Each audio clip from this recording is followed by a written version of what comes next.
I've been living in Vietnam for over a year and a half now, and I have traveled from the north to the south. And I live in Da Nang, Vietnam, which is central and it's on the coast. Beautiful beach, cozy town. In all my time here, I have had some unique moments that I want to share with you, some shocking moments that is just a part of Vietnam. I'm Shawn, Queen of DC, full-time solo traveler. On this channel, I post my travel tips and adventures from around the world. If that's your vibe, subscribe.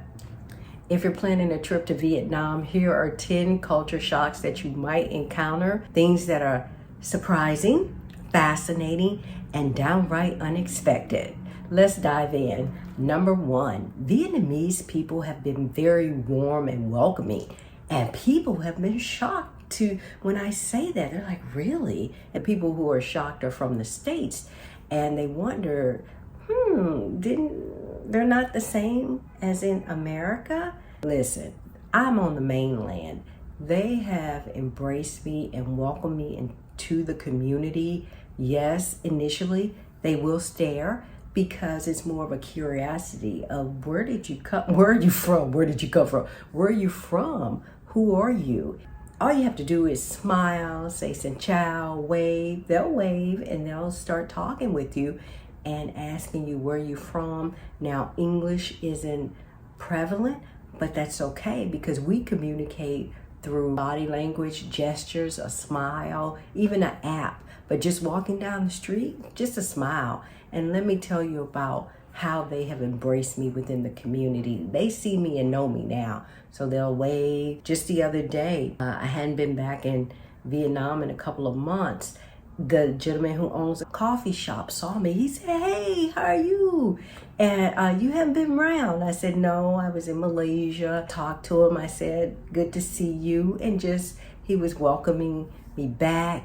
Honey, my little men at Lotte Mart, they know who I am. I don't even have to ask for a car. They already have it. They have my address. They know where I'm going. They looking for me because my gym was close by. And so they would see me every day going to the gym or going to the store. When I left to go to Bangkok and stayed in Bangkok a month, I came back, they're like, "Hey!" Because of English, they don't speak English and I don't speak Vietnamese enough to hold a conversation. So he wrote in the app, "We have not seen you and we were just talking about you and wondered if you were home." I say, "Well, I'm back. I'm gonna show you a message." This is a message that one of the gentlemen who drives me, I always get a ride with, he wrote this. Very nice and welcoming. Let me tell you about their hospitality. I go to the regular people, I get my clothes laundered at the same people. They know who I am. They haven't seen me in a couple of months. They're like, "Hey, hello, and you're back." I just drop my clothes off. They know who I am. My orange juice guy, check this out. Watch this clip. I had to film this in the moment that it happened because it was just such a nice gesture. Y'all, I have to testify of the hospitality of Vietnamese in Da Nang. I go here, get my juice regularly. He knows my order and everything. You see how I'm sweating? I am sweating. Just dripping, right? I didn't bring my hat, forgot my hat. And he offered me his hat. And I was like, no. Look at me. He sees me and he told me, "It's okay, you can take my hat," in his language. But no, I haven't had that, at home. But that just shows you how nice people are here. The little man, Bombay, who rides around on the motorcycle, now he smiles and waves at me. Took him a little bit to warm up because I would see him and I would smile and wave and say, "Bombay." Now I turn around, he's already waving and smiling. I just wanted to testify to the hospitality on a daily basis here with Vietnamese in Da Nang. Love it, friendly. And even if they don't say anything, they know who I am, So that feels good to be a part of the community. Look at this sweat, honey. Look at this. Time to go. Peace. I'm back in town. The guy at Lotte Mart, he's, "Hey," reaches his hand out. Check this little small clip out of him just saying, hey, good to see you. Oh, and it's been a while, right? I've been gone. Oh, go up and come back. And come back. Oh, I'll be back down. I was usual. I know, right? I've been gone a long time, right? Okay. Okay. How are you? Good. I'm doing good. Thank you. Thank you. The young ladies who took care of me at the hotel when I had food poisoning was sick. They were so nice to me, treated me well. They took me around, showed me their favorite places to dine, and just embraced me as a friend, which I appreciated. I have not experienced racism in Vietnam, not that it doesn't exist. I just haven't experienced it. I can tell you the difference in regions. In Hanoi, they're a bit more conservative. I don't find them to be as warm or as open as people in Da Nang or Saigon. In Nha Trang, this is more like a resort town, so they're friendly here. It's been a great experience. What's interesting, any rudeness I have experienced has been from foreigners. It's not even the locals who are rude. It's always the foreigners who are the rude people. Number 2, Vietnam is loud. You hear me? Speaker blast loud. You got the motorbikes, you got construction everywhere, you have horns honking.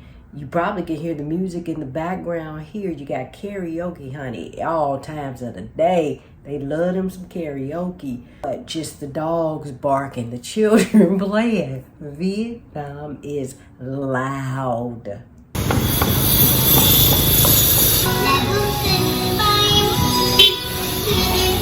This is Da Nang.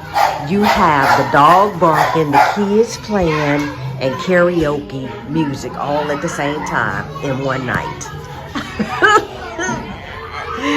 This is Da Nang, baby.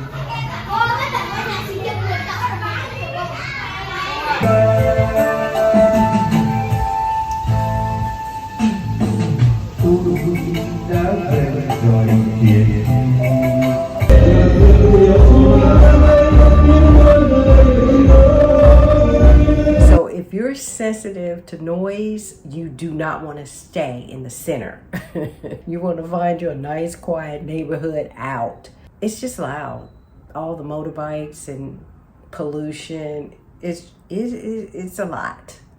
Number 3, this is really shocking to me because I'm walking down the street and what do I come up on? Somebody's funky feet hanging out the window. You will see this throughout the city, and it's the Grab drivers. It's whether you're eating in a restaurant, they take their shoes off, they bare feet. I don't know what that, it's a cultural thing, I guess. Yeah. I don't know what to say other than I don't want to see nobody funky feet. I don't want to see nobody feet. I'm not a feet person.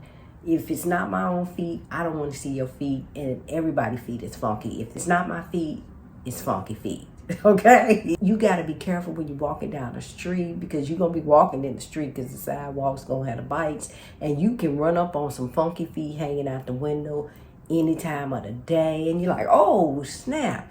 And that's what gets me. Put your shoes on. Put your shoes on in a restaurant. That's just too much. That's a big culture shock to me.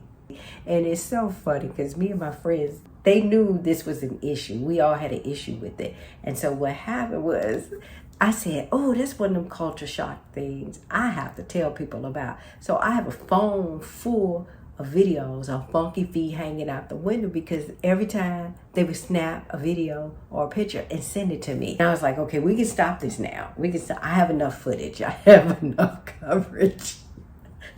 Funky feet hanging out the window in the restaurants and noise will have you. I don't know if I can take Vietnam.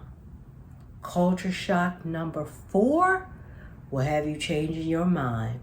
The cost of living. Vietnam is the most affordable country in the world. I have not been to a country that is as affordable than Vietnam.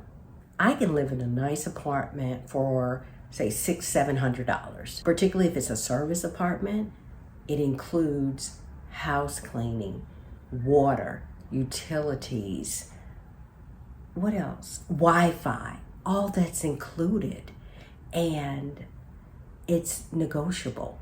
If I want to do month to month, I can do month to month. If I want to do 3 months, 6 months, a year lease, you can do whatever you like. Whatever you negotiate, you have options. If you sign a year lease, that's reducing your rate even more so. I love that I have that flexibility that makes it a very ideal place to live. And you may say $600, $700, that's a lot in Vietnam. Well, that's you. You live is based on your comfort level. Vietnam has something for every budget level. I'm not advocating lower than $600. You can find something, but for my own personal and comfort level, I know that I'm in a higher range and I'm okay with that. If you want to be in the 400 range, that's on you, and they got something for you. I'm in Nha Trang, Vietnam, in a hotel. My room, gorgeous view of the sea, centrally located, spacious, nice room. $19.80 per night. Come on now. Come on now. Where can you find that? I can't find this in Kuala Lumpur. I can't find this in Bangkok. I cannot. I cannot. And I've tried, and I cannot. Baby, Vietnam for the win, honey. And I'm living nicely. Oh, wait a minute. Breakfast is included, okay?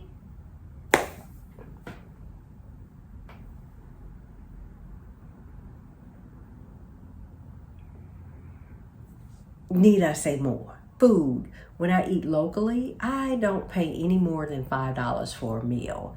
And that's a nice meal, and that includes a beverage. I'm not paying any more than $5 for a meal, depending on where I go. And if I go to a higher end local Vietnamese restaurant, I might pay $8 to $10. And for groceries, I don't spend any more than $25 a week on groceries. And typically that includes some toiletries in that amount as well. I don't spend a lot on groceries, but I have noticed that prices have increased a little bit because I buy the same thing. So I notice a shift in the prices when something is off, even 10, 20 Vietnamese dong. If you shop at the local markets for your fruits, your vegetables, and even your meat, you get a better deal. So you have options. Transportation is the best. You have options. You can do the Grab car, do a Grab bike. The most it costs me is to go to Hoi An. That's around $14. But if you use InDrive, it costs you less because you can negotiate the price. And Grab bike from where I go costs me about 80 cents a ride. And they have a lot of coupons in Grab. So sometimes my ride costs me 45 cents. I'm like, 45 cents to get to where I got to be? Oh my goodness, you cannot beat that. To go to the airport for me, it's no more than $5. $5 ride to the airport? That's nice. That's nice. Cost me 20 in KL.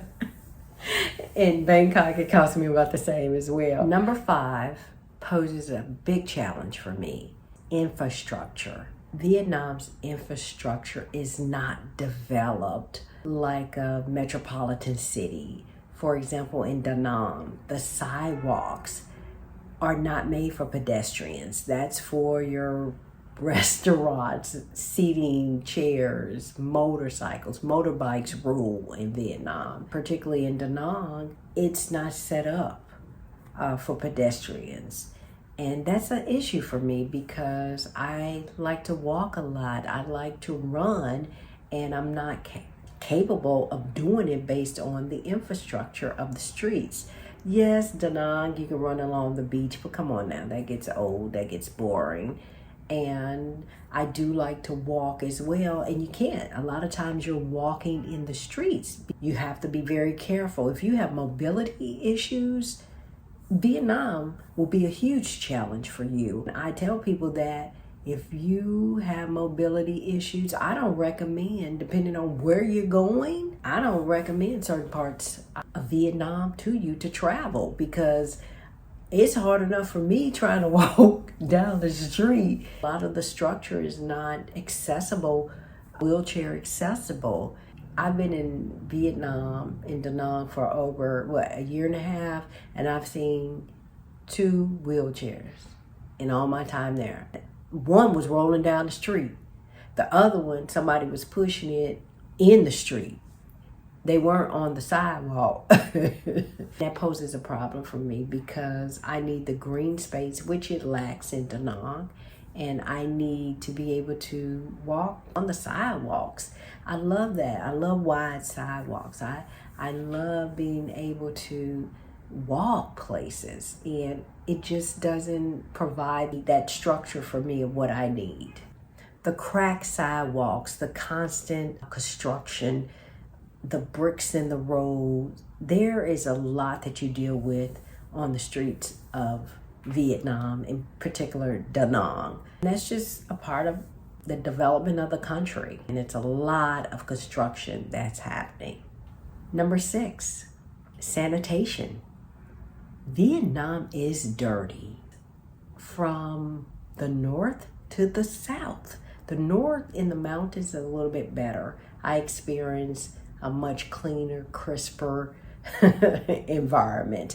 But once you get into the cities, it's dirty. It's dirty. And I don't understand. I don't know their processes. They have trash collection because I see them. They pick up the trash. But people just dump their trash in the streets, along the sidewalks. They come out the store. This was my first time I was in Hanoi. The man came out the store, dumped his whole trash can in the street. And I'm like, what? Where they do that at? Vietnam. And that is constant around different cities. It's just what they do. So you will see a lot of trash blowing and built up in landfills and sidewalks and parks. And it's a lot. Now the alleys are very clean. I love walking down the alleys. They're safe. But people have their homes connected to the alleys. They are the cleanest alleys, unlike the States where our alleys can be nasty. And I don't walk down alleys in USA. I do not. But they are very clean. They have the trash cans for collection, and sanitation comes around and picks up the trash can. I see them. But the alleys are very clean. But just the regular streets, honey, they just dump their trash. They come out and they just throw their trash down there and dump it like nobody business. I just saw a lady tonight had some corn. She was selling some corn. And I don't know, this was an old corn on the cob, honey. She just threw that corn right there on the side of the street. I said, Lord, it's just what they do. And I'm in the chain. So I've seen it done in all the cities. Number 7, crossing the streets. Baby, you come here with some faith, okay? You don't come here to play. You come to Vietnam with some faith when you cross them streets, okay? You got to cross like a boss, baby. That's my mantra. Cross like a boss. The first city I visited in Vietnam was Hanoi. And I swear, I have never been this nervous about anything. Crossing the street, I was standing there 10 minutes the first time for 10 minutes trying to figure out, how do I cross the street? The signs, they don't care anything about the signs. The stop signs, the stop lights, that's just there for decoration in Hanoi. Seriously, they're not paying any attention to it. And I'm like, I don't know how to cross the street. I was so stressed. I was tense. And I just had to kind of follow other people and try to piggyback off of them. And then people would tell me, do not run. Do not run, because you're going to get yourself hit if you run. Just kind of walk, and they see you and they'll ride around you. And they'll know in advance. It's an art to it. It really is an art. And so I said, okay. One day I was out there by myself, nobody around. And I'm just like, you know what? I don't have time to wait 10 minutes to cross this street. I'm getting out here. So what did I do? I just put my hand out and I just walked. And each time I got better and better at it, but it was still the most stressful experience because it's going like this. It's zigging and they zagging. It would stress you out. So I just was praying and walking. Praying, walking, holding my hand out, trying not to run. Because in America, we run because people be like, you better get your butt on across that street. And they speed up. Here, the motorbikes, they see you and they know in advance how to maneuver and go around you. But that's something that I had to learn. Even when I went to Saigon, I gave it up. I didn't even try in Saigon. It was so many bikes. In Hanoi, it's 5 million bikes. In Saigon, it's Ho Chi Minh City, it's 10 million bikes. And when I came to Da Nang, it's much calmer, so it's easier to cross. I cross like a boss, baby. I be out in the middle of the road, just going for it. Many times I've been escorted across. I've piggybacked off of other people. Now I'm comfortable and more confident in crossing the street. It doesn't really bother me now. Number 8, nose picking. I see it all the time. And it's no gold up there, y'all. What are you doing? And the thing is, it's shocking because they're not ashamed about it. They don't care if you see them or not. Oh, you need a tissue? Oh. Another thing, this is shocking because it happens to me a lot. I could be just standing on the sidewalk and you know how you feel somebody? You could feel somebody next to you. I look around, some little kid come up tinkling. And daddy waiting on them on the bike and like nothing is wrong. They little, but some of them are old enough, go to the bathroom, but they gotta do what they gotta do. But he just left the school. Why me? And sometimes I'm walking down the street filming, I'm like, oh my God. So you may see that happens. And it's just, that's shocking to me because not outside in the public. I mean, cars, the people selling stuff. Little boy, he's little to me, but he old enough to go in the house to go to the bathroom. He out there. I just walked up on it and I'm like, oh, and he go laugh. He laughs. I'm like, get your little butt on. So that's shocking. Number 9 is shocking to me because in the States, it's totally different.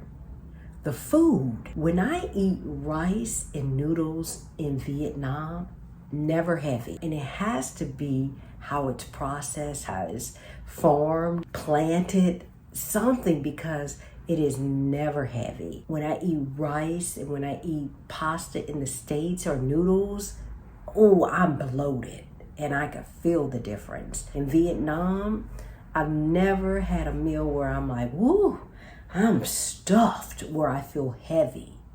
And of course, they eat rice and noodles, an everyday dish. Number 10 is the weather. Da Nang has seasons. It has a rainy season and a winter season. And you do not want to be in Da Nang from November to January, the rainy season. It rains, it's icky, it's chilly. It's just not a good time. It's gloomy. You can't do a lot of activities, can't hang out on the beach. The beach is beautiful, but not during rainy season. If you go to Saigon, they don't have a season. Their season is just hot, period. 24/7, 365, hot. And you go to Hanoi, Hanoi has seasons. So it can get chilly and cold in Hanoi. When I was there, I had to put on my little puffer jacket because it was cooler and I could wear jeans. That's why I'm in a chain, because it's rainy season in Da Nang and it's nasty and I don't want to be there. But here, the weather is cooler. It's nice because I'm on the water. It's pleasant. It's not the rainy season here in the chain. It's just delightful. If you've been to Vietnam and experienced any culture shocks, let me know in the comments. I'd love to hear your thoughts. Despite the shock and surprises, I still love Vietnam and enjoy sharing my journey here. Since you've enjoyed this video, check out my Vietnam travel guide playlist. Hit that bell for notification of new videos. Until next time, y'all, peace.